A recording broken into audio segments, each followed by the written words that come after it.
ठरलं तर मग या मालिकेच्या पुढील काही येणाऱ्या भागांचे अपडेट जाणून घेऊया आपल्या आजच्या या व्हिडिओमध्ये. चला तर मग प्रेक्षकांनो सुरुवात करूया आपल्या आजच्या या व्हिडिओला. तर आता आपण इथे पाहणार आहोत की कशा पद्धतीने आता इकडे सायली हिला सर्वच गोष्टींचा त्रास होत असतो आणि सायलीचे आता प्रेग्नन्सी सिम्पटम्ससुद्धा अगदीच प्रतिमा आत्याबरोबर मॅच होत असतात आणि त्यामुळे आता प्रतिमा आत्या ही सायलीला माहेरपणासाठी बोलवते आणि आता सायलीची तिकडे प्रतिमा आत्या खूप काळजी घेते आणि हीच मला मुलगी हवी होती असं सुद्धा म्हणते. आता नेमकं कसं कसं काय काय घडतं हे सगळं बघूया आपल्या व्हिडिओमध्ये. तर आता इकडे पूर्णा आजीची जी डॉक्टर असते ती आलेली असते आणि आता ती डॉक्टर ही पूर्णा आजीकडे येते आणि आता पूर्णा आजीबरोबर पहिले तर ती थोड्याशा गप्पा वगैरे मारते आणि त्यानंतर ती पूर्णा आजीला प्रियाचा फोटो दाखवते आणि विचारत असते हिला तुम्ही ओळखता का. त्याबरोबर मग पूर्णा आजी ही म्हणते की हो ही मुलगी नका दाखवू मला या मुलीचा फोटो. का दाखवताय तुम्ही, फेकून द्या तो फोटो. आणि मग पूर्णा आजी तो फोटो फेकते. त्याबरोबर डॉक्टर म्हणतात रिलॅक्स अन्नपूर्णा मॅडम रिलॅक्स. काय झालं, तुम्ही या मुलीचा फोटो बघून एवढ्या जास्त पॅनिक का झालात, इतक्या जास्त का चिडलात, कोण आहे ही मुलगी. त्याबरोबर मग पूर्णा आजी म्हणत असते ही मुलगी चांगली नाही आहे, ही मुलगी वाईट आहे, हिने माझ्या घराचं वाटोळं केलं, ही मुलगी अजिबात चांगली नाही आहे, ही ती बबली लोखंडे आहे, ही मला मुलगी माहिती आहे, हिच्यामुळे आमचं खूप नुकसान झालं आहे, हिच्यामुळे आम्हाला सगळ्यांना खूप त्रास सहन करावा लागला, हिच्यामुळे आम्ही खूप जास्त अडचणीत आलो आहे वगैरे वगैरे. आता पूर्णा आजी सगळं काही त्या डॉक्टरला सांगत असते. त्याबरोबर डॉक्टर म्हणते इट्स ओके अन्नपूर्णा मॅडम, काही हरकत नाही, आता झाल्यात ना तुमच्या सर्व अडचणी दूर, मग प्लीज तुम्ही आता शांत व्हा. त्यानंतर मग पूर्णा आजीला डॉक्टर शांत करते आणि नंतर घरातल्या सर्वांना घेऊन डॉक्टर बाहेर येतात आणि मग डॉक्टर ह्या घरातल्या सगळ्यांनाच सांगत असतात की अन्नपूर्णा मॅडमना गोष्टी आठवत आहेत. मग मला एकच गोष्ट कळत नाही आहे की त्यांना सायली मॅडम आहेत ही गोष्ट कशी कळत नाही आहे. त्यावर मग आता त्याच्यावर काय करता येईल डॉक्टर, कसं लवकरात लवकर आपण पूर्णा आजीसमोर हे सत्य आणू शकू असा प्रश्न अश्विन डॉक्टरांना विचारतो. त्यावर डॉक्टर म्हणतात मला तरी आता आपण बाय हुक और क्रूक केलं पाहिजे असं वाटतं. त्याबरोबर आता अश्विन म्हणतो सॉरी डॉक्टर, बाय हुक और क्रूक म्हणजे मला कळलं नाही. त्यावर डॉक्टर सांगतात आता आपल्या सगळ्यांकडे एकमेव उत्तम पर्याय आहे, तो म्हणजे डायरेक्ट जायचं आणि अन्नपूर्णा मॅडमना खरी परिस्थिती जी आहे ती सांगून टाकायची की तुमच्या समोर असलेली मुलगी ही तन्वी नसून सायली सुभेदार आहे, अर्जुन सुभेदारची बायको. त्याबरोबर आता सगळेजण म्हणतात पण यामुळे पूर्णा आजीच्या मेंदूवरती काही परिणाम होणार नाही का, पूर्णा आजीला त्रास होणार नाही का. त्याबरोबर मग डॉक्टर जे असतात ते सांगत असतात की हे बघा ते तर मी नाही सांगू शकत, पण आपल्याला पूर्ण परिणामांची तयारी बाळगावी लागेल.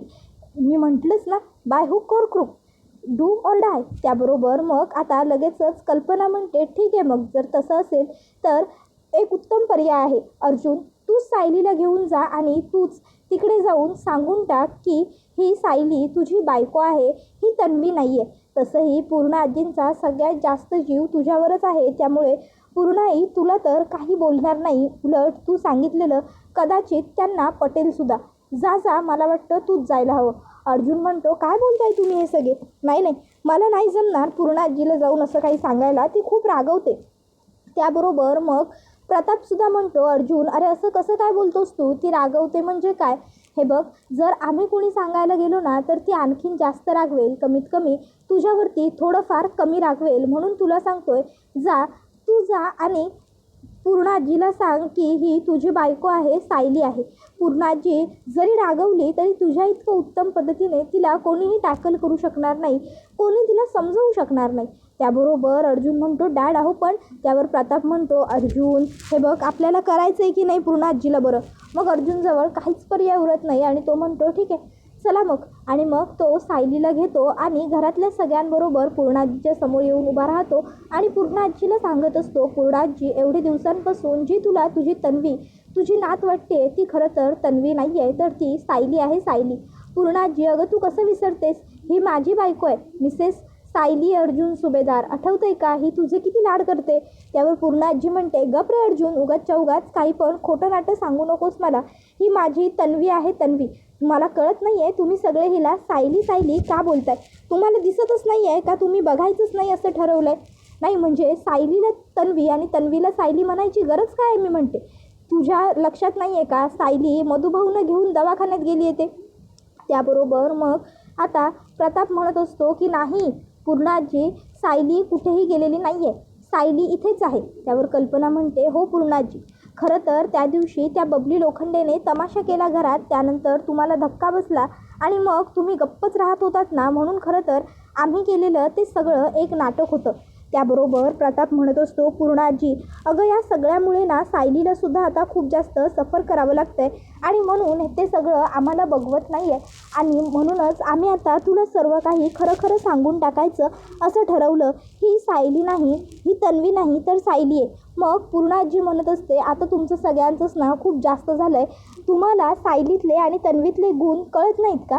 अरे लहानपणीची तन्वी आठवून बघा आठवा. लहानपणीची तन्वी आणि सायली ह्या दोघी कधी एकमेकींना भेटल्या होत्या का? रादर तन्वीबद्दल सायलीला फारसं काही माहीतही नव्हतं. मग सायली हुबेहूब तन्वीसारखी कशी काय वागते? तन्वी ज्या कवितेच्या पंक्ती चुकीची बोलायची तेच सायलीसुद्धा चुकीचं बोलते. तन्वी मला जसं खाऊ पिऊ घालायची, सायलीसुद्धा कसंच तसं करू शकते. तन्वी मला लहान असताना जे सांगायची ऐकायची माझं, तसं सायली कसं करू शकते?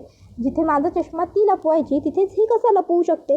उगाचच्या उगाच तुम्ही ना चुकीचा भ्रम करून घेतला आणि मला सुद्धा फसवताय.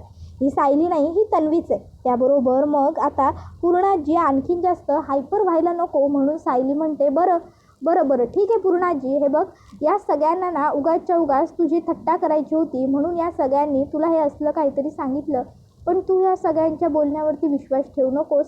शेवटी मी तुला सांगते त्याच्यावरती तू विश्वास ठेव. मी तुझीच तन्वी आहे, तुझीच तन्वी.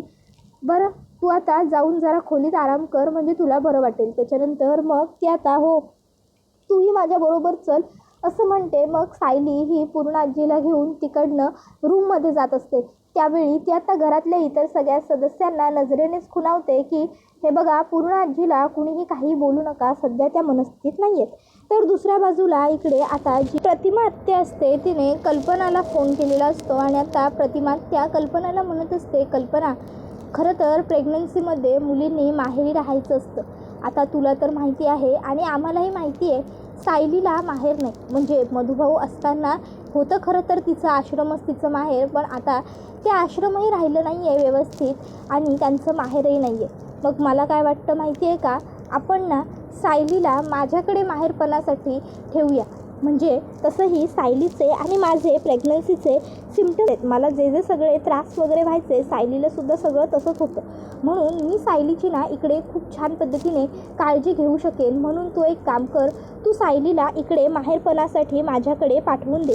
मी सायलीची उत्तम पद्धतीने काळजी घेईन आणि सायलीचा सांभाळसुद्धा अगदी छान पद्धतीने करेन. काय वाटतं तुला? तेवढंच तिला माहेरपणाचं सुखसुद्धा अनुभवता येईल गं. त्यावर मग कल्पना म्हणते हो खरंच ही खूपच चांगली आयडिया आहे प्रतिमा. तसंही आता मधुभाऊ जेव्हापासून दवाखान्यात आहेत सायलीला खरंच माहेरी वगैरे जाताही आलेलं नाही आहे. त्या बहाण्याने तिला जरा माहेरी गेल्याचं सुखसुद्धा मिळेल आणि तिला जरा बरंसुद्धा. ठीक आहे मी सांगते सायलीला तुझ्याकडे यायला. त्यानंतर कल्पना सायलीला म्हणत असते सायली तू जरा प्रतिमा आत्यांकडे 4-5 दिवस राहून ये. त्यावर सायली म्हणते पण का? त्याबरोबर मग कल्पना म्हणत असते सायली अगं ह्या अशा दिवसांमध्ये ना मुलींना माहेरी राहावंसं वाटतं. आता तुला तर मधुभाऊ असते तर तू त्यांनी अगदी आवडीने माहेरीपणासाठी नेलं असतं, पण आता मधुभाऊ नाही येत म्हटल्यावर मग तुझं माहेरपण कसं करायचं हा प्रश्न आम्हाला सगळ्यांनाच पडला होता. पण त्यावेळी प्रतिमा असं म्हणाली की तुला माहेरपणाला आम्ही तिच्याकडे पाठवायला हवं. तसंही तुझे आणि तिचे प्रेग्नन्सीचे सिम्पटम्ससुद्धा सारखेच आहेत. म्हणजे जेव्हा ती तन्वीच्या वेळी गरोदर होती ना तेव्हा तुला आत्ता जसं होतं आहे ना तसंच सगळं तिलासुद्धा व्हायचं. म्हणून म्हणते तू तिच्याकडे थोडे दिवस जा. त्यावर मग सायली ठीक आहे म्हणते. तसंही मलाही छान वाटेल प्रतिमा आत्यांकडे जाऊन. मग सायली आता प्रतिमाच्या घरी आलेली असते. आता प्रतिमा आत्याकडे आल्याच्या नंतर लगेचच सायली आणि प्रतिमा आत्या, रविराज काका हे तिघंजण गप्पा मारत बसलेले असतात. सायली तिच्या लहानपणीच्या त्यांच्या आश्रमातल्या जुन्या गमती आठवणी त्या दोघांना सांगत असते आणि मधुभाऊंची आठवण काढत असते. मधुभाऊ बरे होते तेव्हा आम्ही खूप गंमत करायचो, आम्ही खूप मज्जा करायचो, ते सगळं ती आता या लोकांना सांगत असते. आणि आता हे सगळं सांगतानाच सायलीला आनंद होत असतो. अचानक आता ते लोक डायनिंग टेबलवरती बोलत बसलेले असताना सुमन काकू ही वरणाला आणि भाजीला फोडणी घालायला जाते. आता वरणा भाजीला फोडणी घालायला सुमन काकूने तेलामध्ये लसूण कांदा टाकल्याबरोबर सायलीला त्या वासाने त्रास होतो आणि सायली ताबडतोब तिकडनं उलट्या करण्यासाठी निघून गेलेली असते. आता सायली जेव्हा तिकडनं उलट्या करायला जाते तेव्हा ताबडतोब लगेचच तिला इकडे खूप जास्त त्रास होत असतो. रविराज काका म्हणत असतात, कल्पना तुला आठवतं आहे का, जेव्हा तुला दिवस गेले होते तन्वीच्या वेळी तेव्हा तुलासुद्धा फोडणीच्या वासाने किती त्रास व्हायचा, किती मळमळायचं तुला. म्हणजे खरं बघायला गेलं तर तुला इतकं त्रास व्हायचा, इतकं मळमळायचं की मग नंतर तर तुला आम्ही स्वयंपाकघरात जाऊच द्यायचो नाही. मी आणि सुमनच स्वयंपाकाचं सगळं बघायचो आणि बाय चान्स जर कधी सुमन किंवा आम्ही कोण नसलो तर मग मी तुला पूर्ण आजींच्याकडे राहायला जायला सांगायचो. आठवतं आहे ना? त्यावर कल्पना म्हणते, हो आठवतं आहे ना, सगळं आठवतं आहे. कसं विसरेन मी. शेवटी तन्वीच्या वेळेच्या त्या आठवणीच तर माझ्याबरोबरच्या तन्वीच्या शेवटच्या आठवणी आहेत ना. आहे माझ्या सगळं अगदी व्यवस्थित लक्षात आहे. खरं सांगू का तुम्हाला, सायलीकडे बघितलं ना की मला तन्वीच सायलीमध्ये असल्याचा भास होतो. म्हणजे बघा ना, सध्या पूर्ण आईची तब्येत बिघडली आहे, तिला सायली हीच तन्वी आहे असा भास होतो. पण खरंच हे ना खूप छान आहे. सायलीला तन्वी समजल्यामुळे पूर्ण आजीला आनंद मिळतो आहे ना. तसंच कधी कधी मलाही वाटतं की खरोखर जर सायली तन्वीच असती तर मलासुद्धा माझी मुलगी माझ्याजवळ असल्याचं सुख भोगता आलं असतं ना. त्याबरोबर मग रविराज काका प्रतिमा आत्याला म्हणत असतात, ए वेडाबाई, अगं मग त्यामध्ये नाराज व्हायची काय गरज आहे. आणि जरी सायली ही तरीसुद्धा आपण आता सायलीचा आपली मुलगी म्हणून स्वीकार केलेलाच आहे की. मग सायली काय आणि तन्वी काय, मला सांग. सायलीला तू तुझी मुलगी मानतेस की नाही? मग सायली तन्वीच समज आणि तिचे लाड कर, तिच्या हौशी मौशी जप, तिला काय हवं नको ते बघ, कळलं का. त्यावर प्रतिमा आत्या होकार देते. इकडे मनातल्या मनात रविराज काका म्हणत असतात, कधी कधी मलाही असंच वाटतं की खरोखर जर सायलीच आमची तन्वी असती तर किती छान झालं असतं नाही. तर आता कल्पना ही तोपर्यंत आता इकडे प्रतिमा आत्याच्या घरी आलेली असते. कारण आता प्रतिमा आत्याच्या घरी येण्याचं कारण असं असतं की कल्पनाला सायलीची आठवण येत असते. आता अर्थात दिवसभर सायली सायली सायली करत असणाऱ्या कल्पनाला 2-3 दिवस सायली समोर नसल्यामुळे करमत नाही. आणि मग आता रविराज काका, प्रतिमा आत्या आणि कल्पना हे तिघंजणं बसून गप्पा मारत असतात.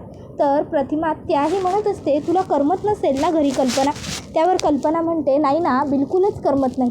ते काय झालं आहे, सतत घरी सायली सायली सायली सायली सायलीला हाका मारायची सवय इतकी लागून गेली आहे की सायली घरामध्ये नाही आहे ही गोष्टच मनाला पटेनाशी होते. आणि म्हणूनच मला असं वाटलं की मी यावं आणि सायलीला एकदा बघावं, म्हणून खरं तर सायलीला बघायला आले.